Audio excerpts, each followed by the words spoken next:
This is a 3D printer, a laser, a factory, a plotter, a cutter, a blank slate, a workbench, a business, an education, a sketchpad, an opportunity. This is different. There's some machines and products that demand a little bit more attention. It could be from the packaging, the setup experience, or the care put into how the components are presented. With Bambu Lab, all the boxes are labeled, and the entire setup process has been thought through to make the experience for the user flow naturally from one step to the next. I have the laser edition of the H2D, so I have a couple extra components here in my accessories box. But in that accessories box is a tool that you're going to need to remove the embedded AMS. The AMS is secured with these 4 screws, and I'm even more impressed that Bambu Lab has these custom injection molded holders in place to make sure the AMS doesn't move around during shipping. The extra attention to detail and the custom fit of these components really make it feel like Bambu Lab is playing on a completely different playing field compared to its competitors. And with the AMS removed, we get to see the first real look at the inside of the machine, and then spend the next 15 minutes removing all the bits of tape and foam that are used to hold the machine secure during shipping. It might feel a little bit tedious, but all that foam and tape is really make sure that everything is secure and is really kind of the mark of a more dedicated company. It also allows you to get a closer look at the machine. And at this point, I noticed just how complex the H2D is. Once again, this is different. So with all the tape and foam removed and this beautiful glass top installed, we're ready to start looking at and hooking up the AMS. Opening up and taking out the components, such as the PTFE tubes and the power cables. Inside the AMS is where the desiccant goes to keep your filament dry. Now onto the back of the machine to connect the AMS, the PTFE tube, and to remove the tape on the back for the exhaust vent. On a side note and a little detail, Bambu Lab has this little connection key that has to be plugged into the back of the machine in order for it to operate. And instead of using a typical small little USB key that a lot of other machines use, they have a custom setup one here that will plug directly into the back. Last thing with the back of the machine is to mount the external spool holder for that 5th roll of filament that you can use for printing. That concludes most of the setup. Now we're ready to turn on the machine and start our calibration process. Now once the printer was up and running, it was basically off to the races. Once I finished doing all the test prints, which really came down to doing a bunch of the things that are already built onto the machine itself, such as a benchy, printed in about 25 minutes. First multicolor print, the little panda here. And with the left and right nozzle setup, it was actually really nice as a 2-color print where it had very, very minimal waste. I think I had white on the left extruder and black on the right. And the little flexi print came out pretty cute.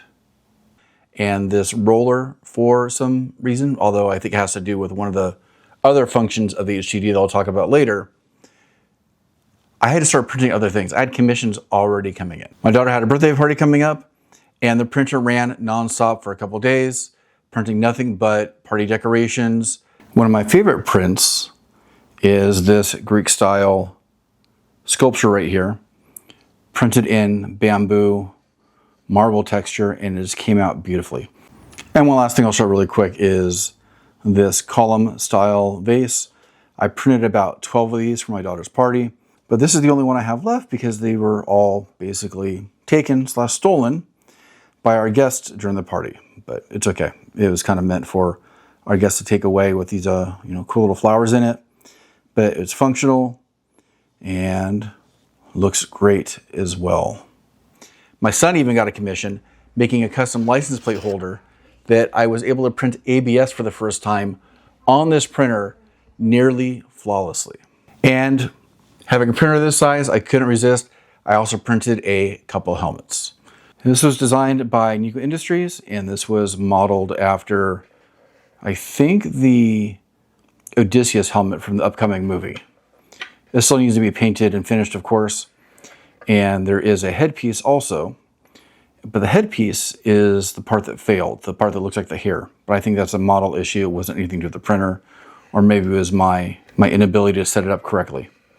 But that is a pretty clean helmet print all in one go. You can see where it's attached to the build plate. That's supposed to be sanded a little bit, but otherwise that came out really good.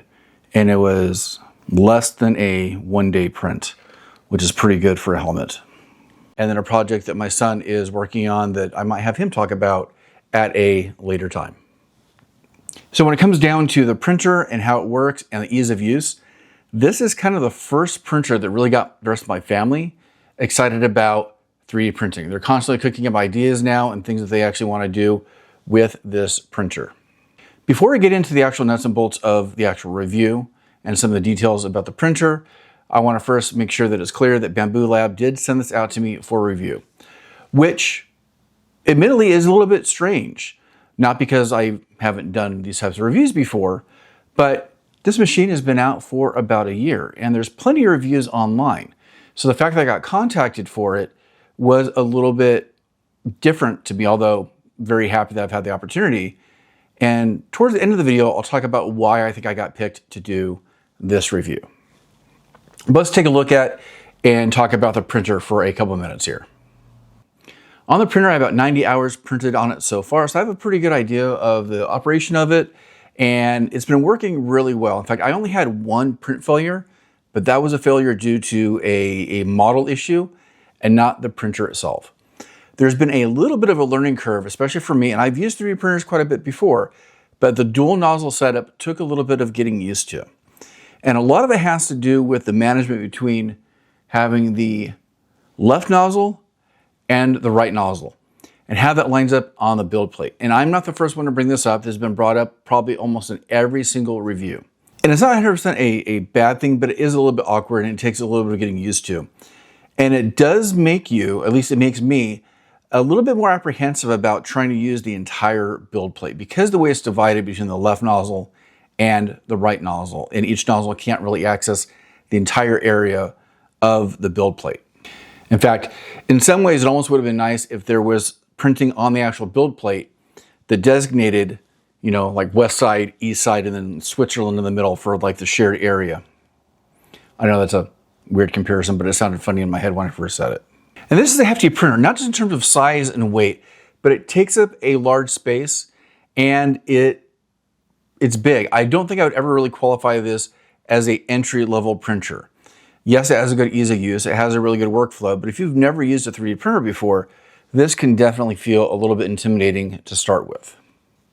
One of the real different things about this printer, especially compared to not only different reviews that I've done, but a lot of other printers on the market, is that I think this is more of a prosumer type of printer. I've seen pictures of factories with thousands of these lined up, running these probably 24/7. And if this machine is able to handle that type of situation and setup and kind of investment from different companies that are doing 3D printing as their primary business, then the consideration of the H2D really is a little bit more of a professional one. I mean, if you have the cash lying around, it's well worth it.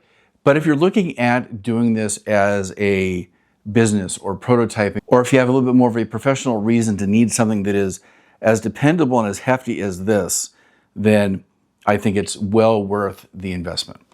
And the H2D is kind of unique in and of itself too, because it is a little bit of a chameleon. It is also has a capability for doing laser cutting and engraving, as a plotter, and as a digital cutter, like a vinyl cutter. I'm not sure what that category of machine is usually called, but it has the capability of doing all of them. There are other H2 series printers such as the H2S and the H2C if you don't want the capability of the laser, the plotter, and the cutter on this as well. And there's other components too that you can use to upgrade and change some of the functionality. Hopefully I'll have a chance to test some of those out in the future. Something else I want to point out really quick before I mention some other notes here is that the AMS2 Pro also has a built-in heating function. Although from looking at some of the documentation, most of the heating and drying is really intended for PLA type filaments. If you try to look at ABS ASA or some of the more specialty filaments, they actually recommend the HT dryer, which I think the HT stands for high temp. It'll actually heat up a little bit more and apply better drying for some of those more specialty filaments. I've run the dryer a couple times and I've definitely seen a difference on some of the PLA. Some of the PLA I had was a little bit brittle, and after drying, it was a little bit more flexible and was ready to be used and printed. This AMS is probably a little bit better built. It looks kind of intimidating because it is very, very mechanical inside, but it looks cool. I haven't had any issues so far. Like I said, 90 hours in, I've done quite a bit of different printing. I can't claim that I've actually really pushed the printer hard in any particular way, but it has put in a lot of work so far. One thing I will take note of is that I don't have my printer in the place where it really should be for my shopping, for my workflow. I have it here mainly because of the testing I was doing and the filming of this initial video. And when it prints right here, this is a pedestal style table, the printer is moving around a lot. And I was initially worried that I was going to throw off some of the prints, but it didn't. I think it's a testament to the printer and the vibration calibration that even with the printer moving all around, it didn't affect the quality of the print. And that's actually pretty impressive, because I can't say that that'd be the case for other 3D printers here. So one final note before I start closing up and closing out this video is that, like I mentioned before, this machine has been out for about a year. Bambu has some anniversary sales coming out, so make sure to check out the links below if you're interested in looking at the current pricing, the sale pricing, or you're looking to expand your current shop for whatever you have. But I think one of the reasons why I was sent this out is because of the capability of the laser cutting and engraving, which I have a lot of experience in that field and have spent the last 3 to 4 years, possibly even longer, with most of my content focusing on laser cutting and engraving. I've worked with a lot of different companies, a lot of different machines, and I will be testing that out in the next video. Mainly because I would like to have a video dedicated just to those functions and how it works with this machine. How does it work in terms of changing out from the 3D printing function to the laser cutting and engraving? How does it work compared to my experience using other machines and everything else? So you have that to look forward to in the next video.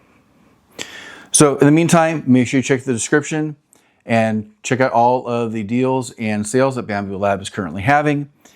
If you are interested in picking one of these up, I do have an affiliate code below. So we actually, as a channel, we might get a little bit of a commission off anything that you purchase from that link.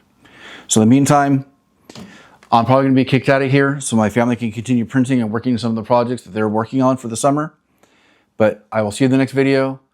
Hopefully you found some good content. And if you have any questions, please make sure you leave them in the description below. I love talking to people that watch the videos. So don't forget to design, make, and play. See you soon.